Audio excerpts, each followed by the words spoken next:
Anyway, I'll tell you, you had a dose of studying the book of Job last week, and we're not, the whole design of what we're doing here is that we are not intending to spend all our time in the first two chapters and the last chapter.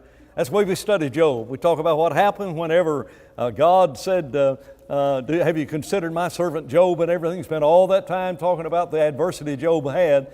And so my purpose in this study, and perhaps it's as much for my benefit as for yours, is to study what his friends said. The more I do this study and think about, let me start all over. Got this thing working here, okay? The more I study this, and I'm really enjoying studying what his friends have said to him, I don't know if his friends are not the biggest part of the adversity.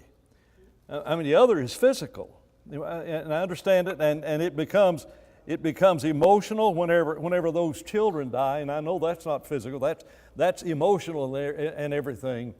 But I'm telling you, if you have friends like this, I don't know where you'd ever find enemies, because the more I study this, and the more I try to figure out how on earth am I going to be able to paraphrase what these friends are saying. It's really, really difficult to know how to do it. And so Job is faced with all of this adversity, and his friends come to him. I heard somebody make the comment, I guess it was at So. I believe somebody made the comment at So, and I wish I had made it last week. I knew it, but I didn't know it. God said, have you considered my servant Job? Do you know the devil knew who Job was? I think that is remarkable. Even that comment is pretty interesting. I mean, we talk about God knowing about us and everything, and the devil did not say, Job who? All he had to do is, have you considered my servant Job? Which means that the Satan was involved and knew about that servant Job. Now the devil is not omnipresent. Unlike God, who can be at the same place everywhere on earth at exactly the same time, the devil's not omnipresent. And so the Bible says, resist the devil, and what's going to happen? He's going to flee from you. Well, that means he's not present. At that time when you've resisted him, there is that time in your life in which the devil is not present in your life like God is present in your life. And sometimes if we're not careful, we'll misunderstand some of the things about the devil. Resist the devil and he will flee from you. But he only departs for a season. After he tempted Jesus, the Bible said he departed from him for a season. But it's remarkable. Have you considered my servant, and put your name in that sentence? I know God knows about you. Does Satan know about you? And are you aware that in us there is that responsibility of being sober and being vigilant, because the devil, as a roaring lion, goes about seeking whom he may devour. And so whenever you get to this study, you come to a realization of the fact that his friends come to him, and there's a series of friends.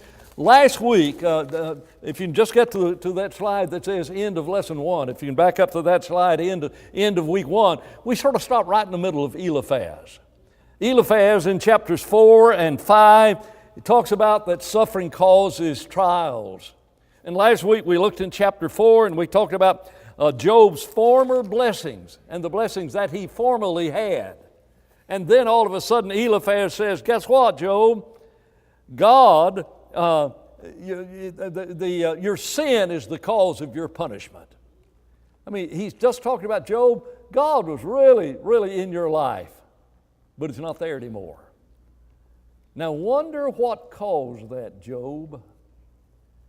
And then Eliphaz says, and last night or the other night, he says, I was in my bedroom and there was this movement in my bedroom and I saw this spirit.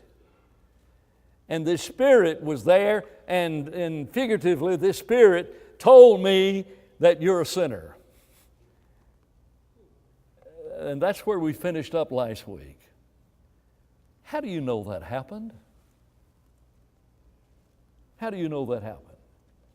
And yet sometimes people will say to us, well, God told me this is what you ought to do.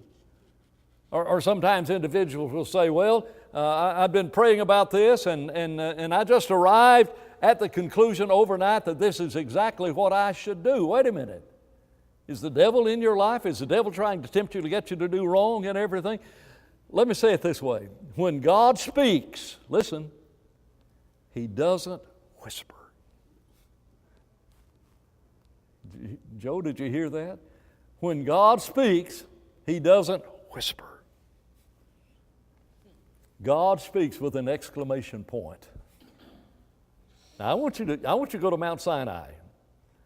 I want you to go to the works of the revelation of the will of God, the confirmation of the message with the miracles is absolutely an astounding thing. And how on earth, or why on earth should Job believe his friend, who really doesn't sound like a friend, who says, well, I saw this spirit in my life, and the spirit said you're wrong. What's your comment? Well, today I agree with you, but back then, was there not spirits? What'd you say? I Today I agree, you can't have somebody say the spirit told me that. Yes. But back then, people were prophets. There were people that told people. They didn't have the Bible back then. Right? But there had to be a way of knowing the message was from God. Had to be that absolute evidence in relationship to that. Go ahead, John. Maybe the message wasn't from God. It's what? Maybe the message wasn't from God. How do you know that? Yeah, I mean, that's the whole point. God doesn't speak with a whisper.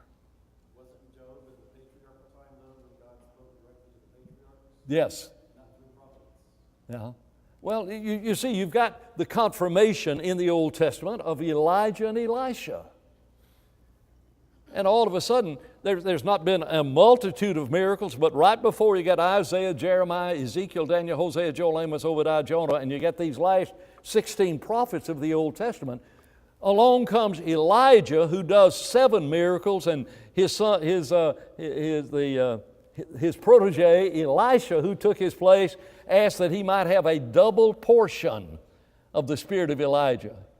Elijah did 7 miracles. You want to guess how many Elisha did? You guess it. You know, it's not hard to guess. There are 14 miracles of Elisha in the Bible. Now, all of a sudden, you've got these 21 miracles, and there's authentication for that.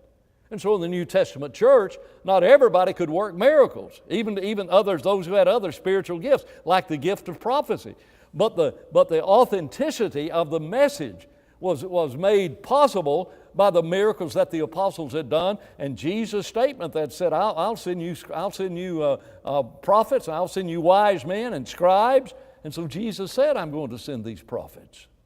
Now then, let's get to the text and see if we can possibly make it through 4 or 5 more chapters tonight.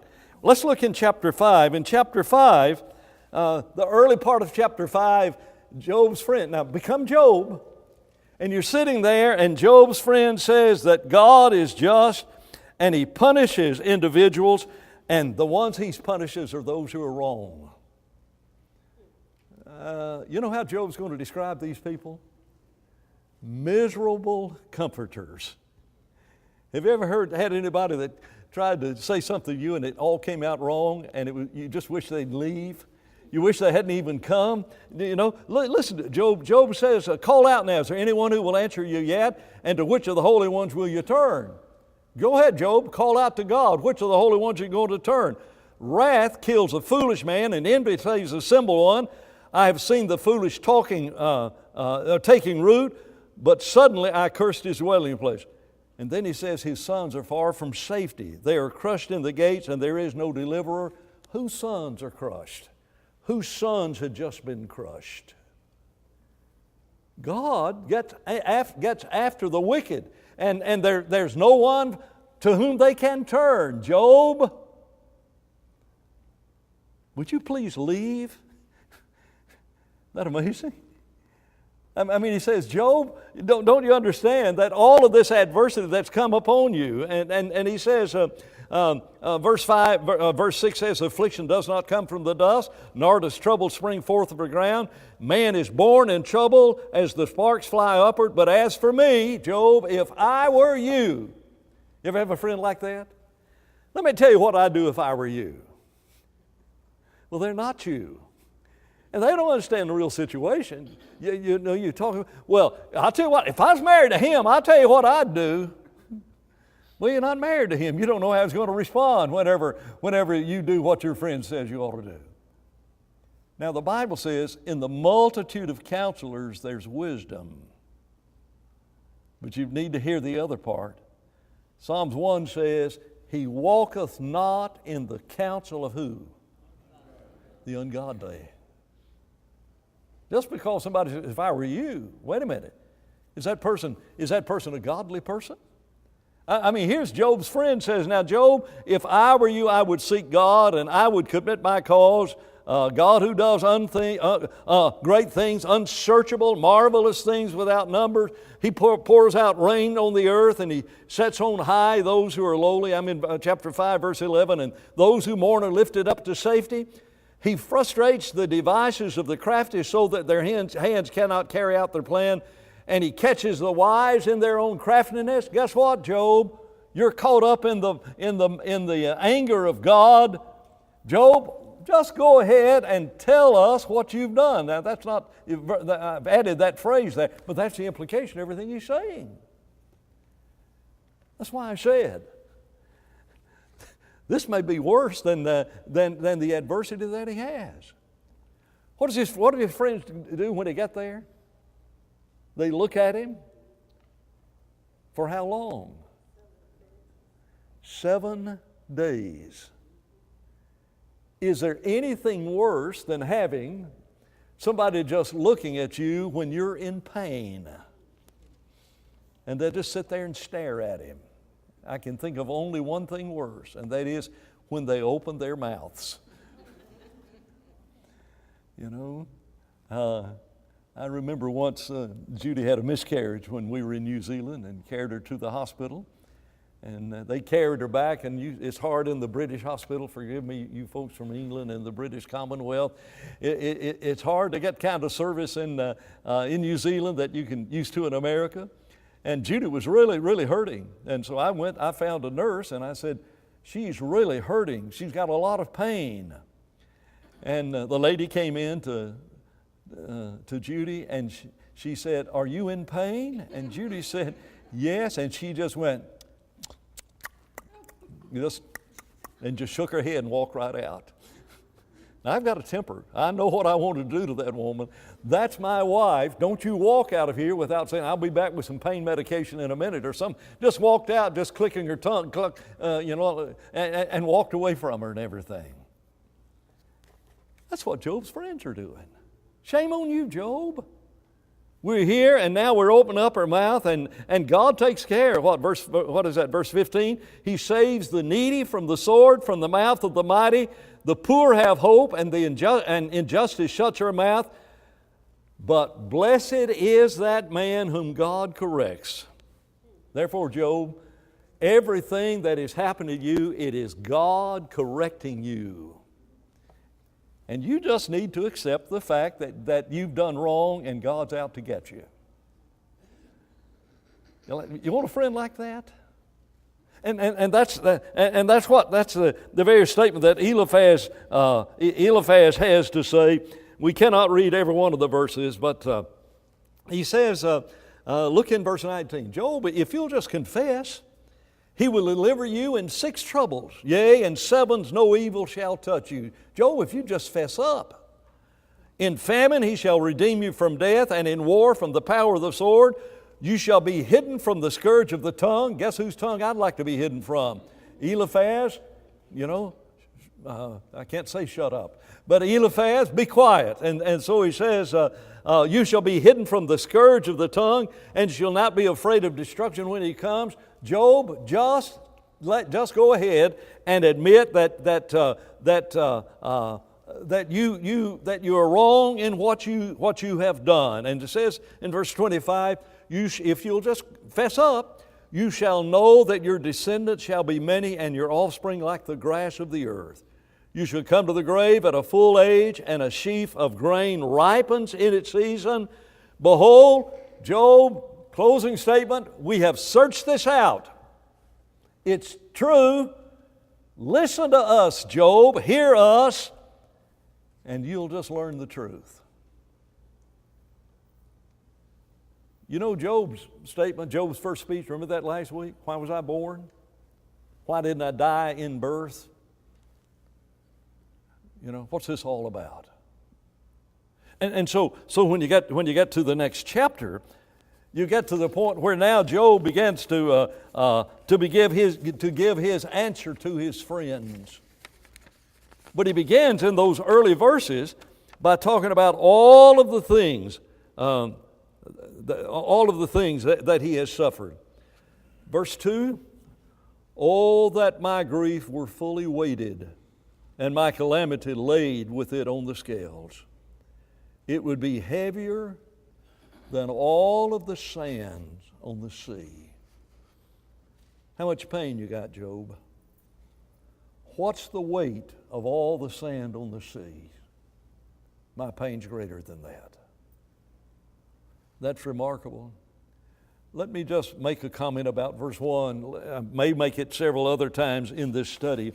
When we get to the end of the book of Job, God is going to say, what Job says is right. And what these three friends have said is as wrong as it can be. And so in verse 1, when it says, Job said, that's totally different from what Eliphaz says. And I've seen sometimes people make the mistake when they'll quote something from the book of Job and they'll quote something from one of Job's friends. Well, that's wrong. They may have said a few things that are right, but you don't have any confidence at all. And so as you read the book of Job, and Job says, look, I am suffering. The arrows of the Almighty are within me. My spirit drinks in their poison. The terrors of God are arrayed against me. And he says, here's the wild donkey. Does he bray whenever he's not hurting, when he's got a field full of grass? Or does the ox low over its fodder? And then I love this statement. Can favorless food be eaten without salt? And I bet you may not have known this is in the Bible. Is there any taste in the white of an egg? And so he says, you have all of these things that are happening. But he says there are things we don't understand. But he said, I'm hurting. And if you will hear me braying like an oxen or like a donkey that has no food, you want to know why I'm saying what I'm saying? I'm hurting. I am really, really hurting. And so when you start down about verse 8, Job longs for his death.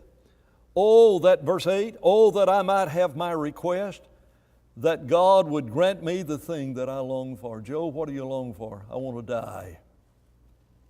You been at that place in your life? Adversities in your life, you just thought, I just wish I was dead. A lot of folks arrive there. And you need to understand that you're in the company of Job. You know, I just wish God would go on and take me. I remember Sister Bell, I can't remember her first name, Judy at the congregation in Birmingham, Shades Mountain, and she outlived all of her children. She outlived everybody her age. And she just verbalized, not that she was in pain, she said, I have no idea why God's got me here. I don't have any place. And did not Paul long for death? Did not Paul say, I have a desire to depart and be with Christ? Now, folks, I'm not advertising suicide. You've got to understand that. But adversity can be such that we can arrive at where Job is. He said, oh, that it would please God to crush me, that He would turn me loose. He's got me clutched in His hand, and He would cut me off. Then I would still have comfort. Though in anguish I would exult, He will not spare, for I have not concealed the words of the Holy One. But what strength do I have that I should hope? Acts 27, Paul says all hope was lost. Luke says all hope was lost. Been 2 weeks without seeing the sun and moon and stars, having any idea of where they were, being tossed in this ocean, and we've lost hope. And we need to understand that Job is not charging God. He's just saying, why, God? Have you not been there? My dad was sick. We got back from New Zealand after being there for 7 years. My dad was sick, and we knew he had a bad heart. And I guess 2 weeks before he died, I said to my mom, I'm not worried about Daddy dying. There are too few good men left on this earth, and God needs my daddy on this earth. 2 weeks later, it flipped upside down. Have you not heard widows say, why God? Why me? And that's Job. You see, if Job does not understand chapters 1 and chapters 2, if he doesn't know about this scenario in heaven, guess where Job is? He is exactly where you are in the midst of all your problems. Now, in all of this, Job did not sin or charge God foolishly. And so whenever Job begins to talk to the Almighty, it is not that he is accusing God of being unjust. He just keeps saying, why, why? Look at verse 15. My brothers have dealt deceitfully, like a brook, like the streams of the brook that pass away, which are dark because of the ice, and in which the snow vanishes. When it's warm, they cease to flow. When it's hot, they vanish from the place. My brothers are just like, and if he's talking about his brothers, he may be talking about my 3 friends. That may be the brothers he has in mind instead of his physical brothers. And so here's this stream out there, and you never know whether it's going to be there, have water in it, or what's going to be there whenever you get there. And so Job says in verse 22, did I ever say, bring something to me, or offer a bribe for me from your wealth? Have I ever asked you to do anything underhanded? He's asking his friends. He's trying to say to his friends, what wrong have I done? Have I ever said, deliver me from the enemy's hand, or redeem me from the hands of the oppressors? Teach me, tell me what's happening, and I will shut up. Teach me, and I will hold my tongue. Cause me to understand what wrong I've done. His friend just came, Job, fess up. And Job says, what? A little bit later in the chapter, he said, I fed the widows, didn't I? I took care of orphans, did I not? Look at my life, and my life is exemplary of an individual who's trying to live right. I just don't understand why I'm suffering. Now, see, you and I understand what adversity does. Count it all joy when you fall into temptation. Job didn't have that book, didn't have that verse from James. Count it all joy when you fall into trials, knowing this, and this is what Job does not know, and that you know because you've got the New Testament. Knowing this, that the trying of your faith builds patience, endurance, and steadfastness. And let patience be perfected. Let patience have its perfect work, and you will be complete and entire, lacking in nothing. I want to ask you something. Is Job a better man before you get to chapter 1 or when you get to the end of chapter 42? Adversity gives him understanding. Dave, you had a comment. I just find it interesting that, they're just like we are today. When something happens negatively, it's why God. But when something happens positive, it's not thank you, God. Yeah. And these men are saying you did something wrong. Well, what happens when they had adversity in their life? And what you said is just, what a commentary on people who say, if there's a God, why is this? And they never say, wow, look at all the blessings I have. There must be a God. They never, ever, ever get to that point. And of course, they don't understand what adversity does for us. But isn't that remarkable that if they become disbelievers, now they're disbelievers actually beforehand, but they verbalize their disbelief when adversity is there, the flip side of that is they ought to praise God whenever the adversity is not there. That's the God that you and I know. Romans 8:28. I sure wish that everything would work out. Wouldn't it be great to live in a world where everything's going to work out for good? He doesn't say, I wish it. He says, now we know that all things work together for good to them that love the Lord. How do we know that? Well, Job's a part of it. And what about all of the other things that are happening? I made the comment one time, and I'll make it again, because I think it's worthy of us to, I file it away in my mind, it helps me. The reason I repeat it is not because I'm old, but because here is something that has really helped me in my life. The worst day that Peter ever had was what? When he's 3 times cursing and swearing and said, I don't even know Jesus Christ. Who's that? I don't even know that man. And the Lord looked at him. The worst day Peter ever had was that day. And that's the best day Peter ever lived. Christ died for him.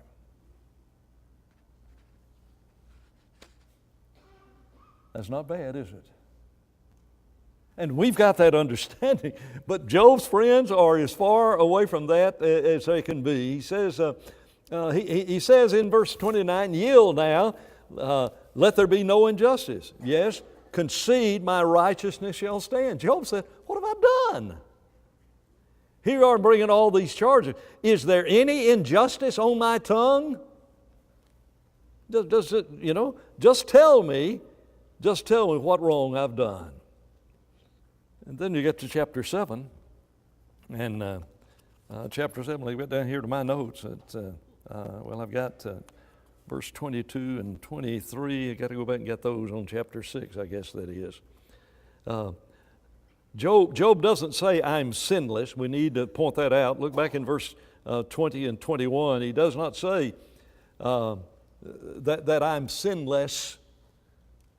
He says, I've done wrong, but this adversity has nothing at all to do with the wrong that's in my life. I put the notes down here and I can't find them. I may have the wrong chapter.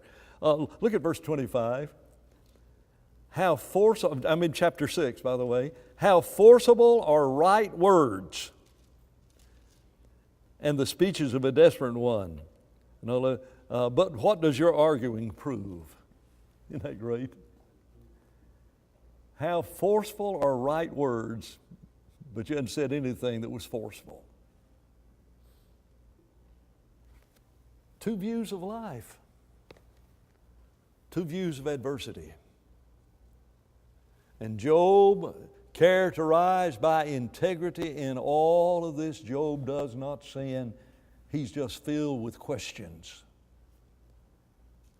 And so whenever we ask God why, there may not be an answer to the why, but it's not outside the realm of it being sinful. It's not inside. We've not crossed over the boundary whenever we say, why, God, why?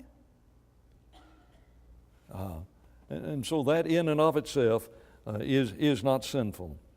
Let's get to chapter 7.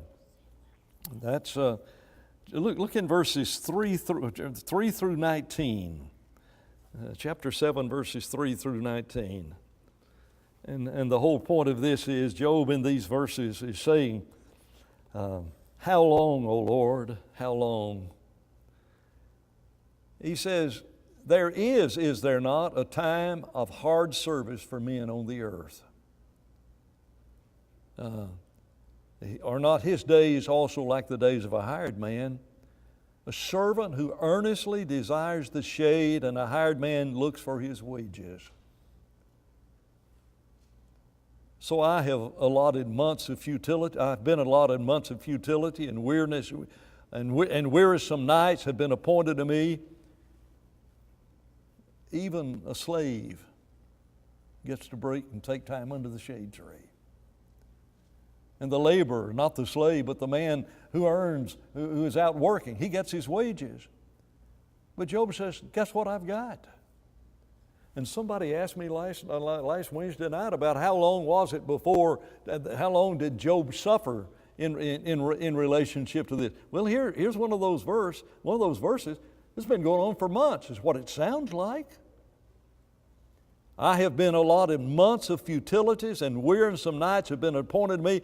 When I lie down, I say, when shall I arise, and when will this night be over? For I have had my fill of tossing till dawn. You ever have a toothache? In the middle of the night, you get that ache, that shooting pain someplace in your body. And I don't know if you're like me, but if I just make it till morning, I don't know if I'm the only weird one like that, but just if I just make it in the morning, sun comes up and I don't hurt quite as bad. You know, in that hospital room, I think one of the reasons they wake you up at 5 a.m., they're not coming in to take your temperature. They want you to know it's going to be morning, and so start behaving yourself. I'm not sure exactly how all that works out. But I do know this. Pain in the night's worse than pain in the middle of the day. And that's what Job is saying. Job is saying, look, guys, I don't have any relief at any point in my life. And so I go to sleep and I toss all night. My flesh is caked with worms and dust. You want to get a picture of that? You want to see those boils on Job's body all over the top of his head, all down over all of his body. You remember those sores that you may have had before penicillin and some of that great medicine where you had all the pus and they'd take a needle. And, you know, these young people don't know what pain is until your mother takes that needle and pulls that scab off and starts pushing all that pus out of that sore. But guess what Job had? Not only did he have the sores that were seeping, there's dirt in them. And there are worms in it. That's pretty amazing. Dave, comment. Oh, yes, that's right. Yeah, did fail to mention this before. What on earth is a potsherd? Job scraped his sores, the boils, with a potsherd. What's a potsherd? Piece of pottery, broken pottery. And he just took it and scraped it. You've done that, you had a scab. You ever pull a scab off something? Why? It just feels good. It's going to hurt a lot, but right, if I can just pull that scab off, it won't hurt quite as much. And it does. And you didn't know how attached that scab was in the first place, otherwise it would have been falling off itself, you know. But you just pull it off. And Job is sitting there and he's hurting so much that he takes you know, a piece of plastic. He goes and gets him a lid to a Tupperware pan, and he just takes and he just starts scraping that. He gets one of those kitchen knives, one of those plastic kitchen knives, you know, and turns the dull side down and just begins to scrape. That's how much he's hurting. And we need to have an appreciation of the fact of the suffering that Job has. But one friend after another, maybe it's in this chapter, in verse 20, I guess that's it, chapter 7, verse 20 through 22. Have I sinned? What have I done to you? And you see that word capitalized in my Bible. He turns to God. Have I sinned? What have I done to you, O watcher of men? Why have you set me as your target, so that I'm a burden to myself? Why then do you not pardon my transgressions? Job says, I've got transgressions. But he said, I'm trying to live right. Why do you not pardon my transgression and take away my iniquity? For now I will lie down to the dust, and you will seek me diligently, but I will no longer be. God, take my life.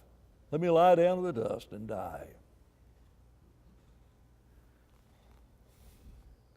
Well, you only got the Bildad speech.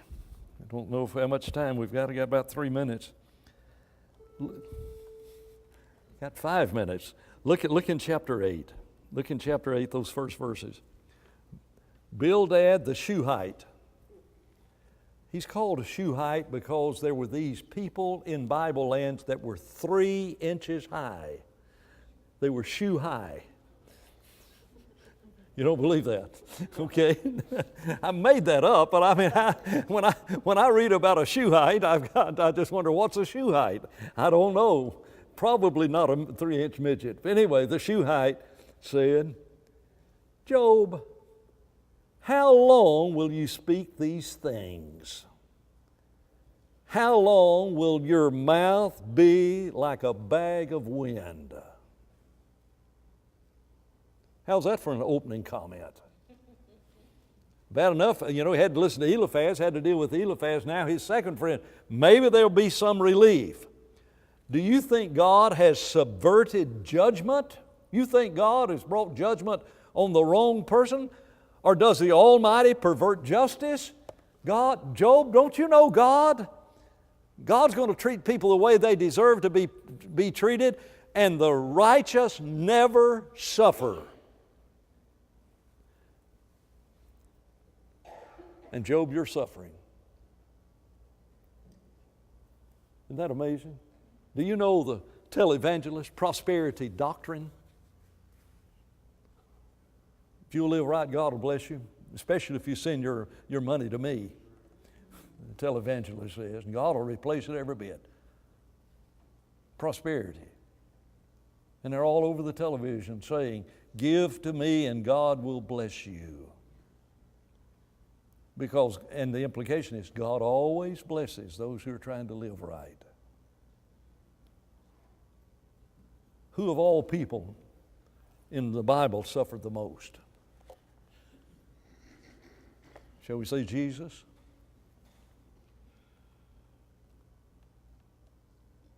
You want to convince Jesus of the prosperity gospel?